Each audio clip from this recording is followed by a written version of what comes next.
If you enjoyed the channel and our video content and would like to support us, you can do this in a couple of ways. You can sign up to our Patreon site, which is a monthly subscription to one of our 4 tiers, each giving you something different from early access interviews up to exclusive unseen footage. There's also the option of a one-off donation via PayPal, which allows you the option to donate an amount of your choice. Both options really help to keep this channel going and to continue putting out regular content for you good folk. So please take a look at aircrewinterview.tv/donate, and I thank you in advance. Thank you and enjoy. So Matt, did you ever conduct any DACT, and did you ever perform the VIFF manoeuvre? Yeah, DACT was something that we would do, not that regularly, to be honest. It would take the form really of being bounced at low level. We're a low level fighting force predominantly. Okay, in Bosnia we were flying in 25, maybe 30,000 feet, and in theory one would come across an interception at that height potentially, but you'd very quickly dive down to low level. So most of the DACT stuff that I ever did was up against things like F3s at low level, occasionally F15s out of places like Lakenheath. They'd come and play. I do remember one very good day for us, not for them. We were working D School, which is the Royal Navy fighter controller school. So for training, we'd go and operate with them down in the southwest, so Devon, Cornwall, that sort of area, Somerset. And we had some F-15s that day, and the weather was atrocious. It really was not fighter weather at all. It played right into our hands. So it forced them into the low-level environment, which they were not comfortable with. I think they were 15Cs, so they were very much used to presenting a wall of eagles and medium level and just schwacking everything that came its way. But that wasn't the case that day. They were forced down to low level to try and get us, and they, well, let's put it this way: D School were amazing. We got this ground control interception, picture, this GCI picture, which was superb, absolutely superb. We shot 2 of them down. I say shot 2 of them down, as in simulated, yeah. But we certainly got them before they got us, which was it was a good day out. So yeah, we do that sort of thing. F3s predominantly because it's it's easy to pick up the phone and just speak to Leeming or Lucas or Coningsby on the day and say, do you want to do some fighter affiliation or some something along those lines, and you jack it up and be on the program the next day, and away you went. So yeah, so we do it fairly regularly, and it also meant that we didn't have to launch our own bounce, as it were. So yeah, so dissimilar stuff would be the low level side of life. We'd get the guys and they'd come out and try and find us and then try and shoot us, and we're trying to evade whilst still trying to find the target and hit it on time and all that sort of stuff. So yeah, so we would do that.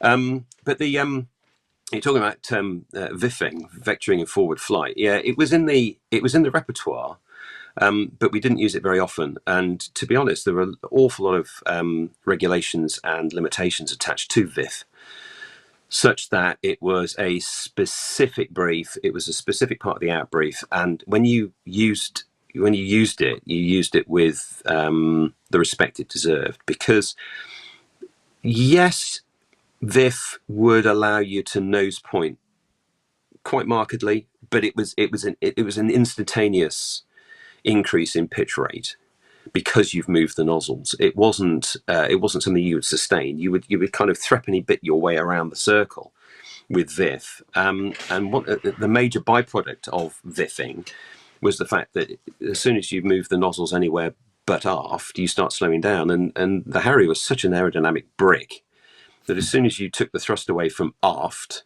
it would slow down.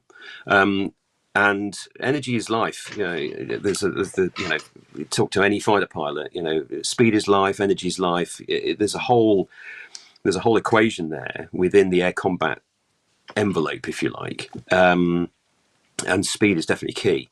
So if you start slowing down, you can be in a world of hurt really, really quickly. And the Harrier wasn't the fastest of machines in the first place.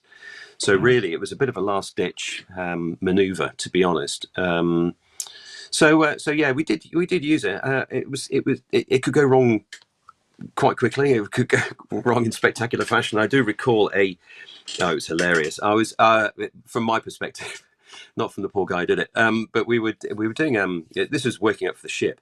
We were doing sorties from Cottesmore at this point. We'd moved back from Germany, so this is beginning of 2000, end of 99, 2000, and we had to go and get ship qualified. So by that I mean going off a ramp, i.e. what looks like the front of the ship, and they had a ramp at Yeovilton. So we flew sorties from Cottesmore down to Yeovilton, and on the way we'd do a little bit of 1v1 combat and that sort of stuff. And on this particular day it was with VIFF, and I was in the two-seater. I was in the T-Bird. It was just a convenient way of getting more people down there and not taking jets, to be honest. And then we'd fly, the single seaters off the ramp when we were down there, and everybody would then fly home. So that was the sketch. But on the way down, we were doing some air combat, and just to currency, burn the fuel, do the VIFF, because we didn't do it that often. And I'm in the two-seater. I can't remember who I was with now. But either way, we just went, well, we're going to lose this because we're in the two-seater. The two-seater was inherently, it's heavier. Yeah. It's had one too many seats. I mean, full stop. But the single-seater is inevitably going to have the advantage. And sure enough, we lose the advantage, and this GR7. I'm not going to name who was flying it, but anyway, you can just imagine it, and it's saddling up quite nicely behind us, and we can see that he's using VIFF. At that point, we're not, because we want to maintain our energy state. We want, if it goes wrong for him, or we can somehow negate the shot, then we've got the energy to run away over him. He's definitely bleeding energy at this point. We can see it. The nose goes, and then it goes again, and it goes again, and it goes again, and then there's a bit of overzealous VIFFing, and boom, the jet departs behind us, and literally ends up on the other side of the fight over here somewhere. We are in stitches because it looked quite impressive. That's it. Knock it off. That looked good. Yeah, you should have seen it from where I was at, sort of thing on the radio. And again, it maybe highlights the it was in the repertoire, but to be honest, if you got it wrong, it could cause you way more grief than it in theory and on paper would give you the advantage with. It's it was It's there but not used that much. Yeah, exactly.